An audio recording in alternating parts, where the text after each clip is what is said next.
പൊന്നാനിയിൽ അടച്ചിട്ട വീട്ടിൽ നിന്ന് 350 പവൻ മോഷ്ടിച്ച സംഭവത്തിൽ 2 ആഴ്ച പിന്നിട്ടിട്ടും അന്വേഷണ പുരോഗതിയില്ലാതെ ഇരുട്ടിൽ തപ്പി പോലീസ്. ഈ മാസം 13-ന് ശനിയാഴ്ച പുലർച്ചെയാണ് പൊന്നാനി ഐശ്വര്യ തിയേറ്ററിന് സമീപത്തെ വീട്ടിൽ കവർച്ച നടന്നത്. പ്രതികളെ കണ്ടെത്താൻ തിരൂർ ഡിവൈഎസ്പി PP ഷംസിന്റെ നേതൃത്വത്തിൽ പ്രത്യേക അന്വേഷണ സംഘം രൂപീകരിച്ചിരുന്നു.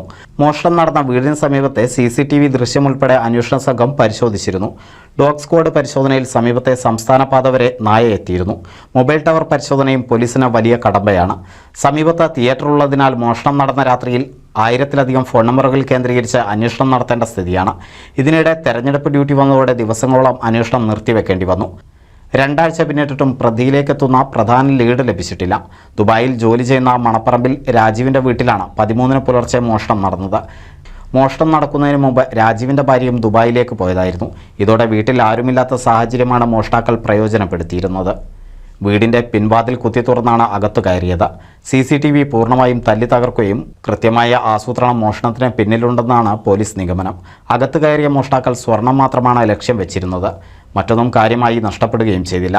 അകത്തെ അലമാരയിലെ ലോക്കർ കുത്തി തുറന്ന പണം അപഹരിക്കുകയായിരുന്നു. NCV news Ponnani. പുതുമയാർന്ന ഡിസൈനുകളിൽ ഡയമണ്ട് കളക്ഷനുകൾ, വിവാഹ പാർട്ടികൾക്ക് നേടാൻ സ്പെഷ്യൽ പാക്കേജുകൾ. സ്വാഗതം പുതുമയാർന്നൊരു ഷോപ്പിംഗ് എക്സ്പീരിയൻസിന്. Kerala golden diamonds, the family jeweller, main road, Vadakkekad.